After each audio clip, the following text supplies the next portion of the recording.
ક્યારે એવું વિચાર આવ્યું છે કે બરફનું પાણીમાં પીગળવું અને લાકડાનું બળીને રાખ થઈ જવું, આ બંને ફેરફાર કેટલા અલગ છે? એકમાં તો વસ્તુ પાછી એ જ સ્વરૂપમાં મળી શકે, પણ બીજામાં ના, બળી ગયેલી વસ્તુ પાછી નથી આવતી. તો આજે આપણે આ જ રહસ્ય પરથી પડદો ઉઠાવીશું કે ભૌતિક અને રાસાયણિક ફેરફાર વચ્ચેનો અસલી તફાવત છે શું? તો મૂળ સવાલ એ જ છે કે બરફનું પીગળવું અને લાકડાનું સળગવું, શું આ બંને એક જ પ્રકારના ફેરફાર ગણાય? હા, બંનેમાં પદાર્થનું સ્વરૂપ તો બદલાય જ છે, એ વાત સાચી, પણ શું એટલું જ જોવાનું છે? આ સવાલ જ આપણી આજની સમગ્ર ચર્ચાનો પાયો છે. જુઓ, વિજ્ઞાનની દુનિયામાં કોઈ પણ ફેરફાર હોય ને એને મૂળભૂત રીતે બે મુખ્ય ભાગમાં વહેંચી શકાય છે. તો ચાલો આપણે જરા ડિટેક્ટિવ બનીને આપણી તપાસના આ બે મુખ્ય શંકાસ્પદોને નજીકથી જાણીએ. તો આ જ છે એ બંને વચ્ચેનો મુખ્ય તફાવત. ભૌતિક ફેરફારમાં પદાર્થની જે મૂળ ઓળખ છે એ ક્યારેય નથી બદલાતી, એ જે હતો તે જ રહે છે. જ્યારે રાસાયણિક ફેરફારમાં એક તદ્દન નવો જ પદાર્થ બને છે. બસ આ એક વાત યાદ રાખશો ને તો આખો કોયડો ઉકેલાઈ જશે. તો ચાલો હવે સીધા મુદ્દા પર આવીએ. આપણે આપણી તપાસ શરૂ કરીએ અને સૌથી પહેલા ભૌતિક ફેરફારોના કેટલાક પુરાવાઓ જોઈએ. આપણે અહીં એક પેટર્ન શોધવાની કોશિશ કરીશું જે આપણને સાચા જવાબ સુધી દોરી જશે. ચાલો આપણો પહેલો કેસ લઈએ, પેટ્રોલનું બાષ્પીભવન. આપણે બધાએ જોયું છે કે ખુલ્લામાં રાખેલું પેટ્રોલ કેવી રીતે ઉડી જાય છે, જાણે ગાયબ જ થઈ ગયું. પણ આ ખરેખર કયા પ્રકારનો ફેરફાર છે? આને સમજવું બહુ સહેલું છે. અહીં પેટ્રોલ માત્ર પોતાની અવસ્થા બદલી રહ્યું છે, એટલે કે પ્રવાહીમાંથી વાયુ બની રહ્યું છે. એના રાસાયણિક ગુણધર્મો તો એના એ જ છે. એ હજી પણ પેટ્રોલ જ છે, કોઈ નવી વસ્તુ નથી બની. અને સૌથી અગત્યની વાત, આ પ્રક્રિયા ઉલટાવી શકાય છે. મતલબ કે એ વરાળને જો ઠંડી પાડવામાં આવે તો ફરીથી પ્રવાહી પેટ્રોલ મળી શકે છે. એટલે આ એક ભૌતિક ફેરફાર છે. Case closed. ચાલો હવે બીજો પુરાવો જોઈએ. લોખંડના સળિયાને લાલચોળ ગરમ કરવો. ગરમ થાય ત્યારે એનો રંગ બદલાય, તાપમાન બદલાય, તો શું એનો મતલબ એ થયો કે પદાર્થ પણ બદલાઈ ગયો? ભલે દેખાવમાં એ લાલચોળ અને એકદમ અલગ લાગે, પણ હકીકતમાં અહીં પણ આપણે એક ભૌતિક ફેરફાર જ જોઈ રહ્યા છીએ. કેમ? કારણ કે સળિયો ગરમ થવાથી તેનું તાપમાન અને રંગ બદલાયા, પણ તે પદાર્થ તો લોખંડ જ રહ્યો. તે કાઠ જેવો કોઈ નવો પદાર્થ નથી બન્યો. જેવો સળિયો ઠંડો પડશે એ તરત જ પોતાની મૂળ સ્થિતિમાં પાછો આવી જશે. આપણું ત્રીજું અને છેલ્લું ઉદાહરણ થોડુંક અલગ છે. એમોનિયમ ક્લોરાઇડનું ઉર્ધ્વપાતન.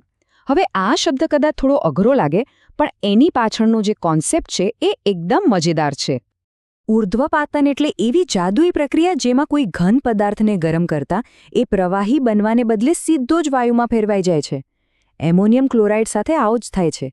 પણ અહીં પણ પદાર્થનું જે બંધારણ છે એ તો એનું એ જ રહે છે. ઠંડુ પાડો એટલે ફરી ઘન સ્વરૂપમાં પાછું મળી જાય છે.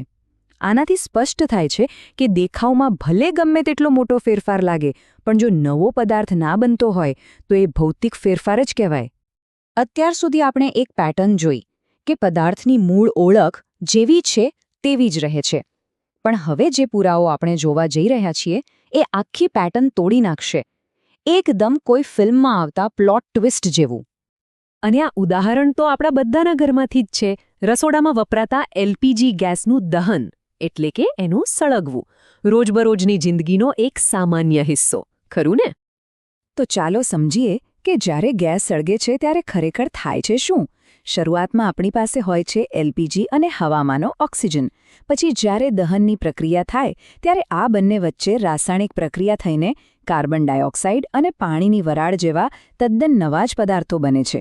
મતલબ કે જે શરૂઆતમાં હતું તે અંતમાં બિલકુલ નથી. અને સૌથી મહત્વની વાત, આ એક અપ્રતિવર્તી ફેરફાર છે. આ એક વન વે ટિકિટ જેવું છે. રિટર્ન જર્ની શક્ય જ નથી. તમે ક્યારેય એ ધુમાડા અને વરાળમાંથી ફરીથી એલપીજી ગેસ બનાવી શકો? ના, ક્યારેય નહીં. અને આ જ રાસાયણિક ફેરફારની પાક્કી નિશાની છે. તો હવે બધા પુરાવા આપણી સામે છે. ભૌતિક ફેરફારોની એક પેટર્ન છે અને એને તોડતો એક રાસાયણિક ફેરફાર પણ છે. હવે સમય આવી ગયો છે કે આ કોયડાને હંમેશા માટે ઉકેલી નાખીએ. તો આખી વાતનો સાર બસ આ એક જ સવાલમાં છે. શું કોઈ નવો પદાર્થ બન્યો? જો જવાબ ના હોય તો એ ભૌતિક ફેરફાર છે અને જો જવાબ હા હોય તો એ ચોક્કસપણે રાસાયણિક ફેરફાર છે. બસ આટલું જ સરળ છે. ચાલો આ ટેબલ પર એક નજર નાખીએ. એ આપણી આખી તપાસનું સારાંશ છે. અહીં સ્પષ્ટ જોઈ શકાય છે કે પેટ્રોલ, લોખંડ અને એમોનિયમ ક્લોરાઇડના કેસમાં મુખ્ય કારણ એ છે કે માત્ર અવસ્થા કે દેખાવ બદલાય છે, એટલે એ બધા ભૌતિક ફેરફારો છે. પણ એલપીજીના દહનમાં અહીં તદ્દન નવા પદાર્થો બને છે જે તેને સ્પષ્ટપણે રાસાયણિક ફેરફાર સાબિત કરે છે. સારું, તો હવે આપણે આખો ભેદ બરાબર સમજી ગયા છે. પણ હવે આ જ્ઞાનને વાપરવાનો, એને વાસ્તવિક જીવનમાં લાગુ કરવાનો સમય છે. તો એક સવાલ છે જેના પર વિચારવા જેવું છે. ખોરાક રાંધવો એ ભૌતિક ફેરફાર છે કે રાસાયણિક ફેરફાર? જરા વિચારો.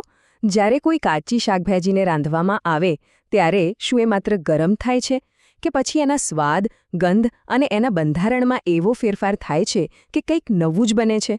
શું રાંધેલા શાકમાંથી ફરીથી કાચું શાક મેળવી શકાય ખરું? આ સવાલ પર જરૂર વિચારજો.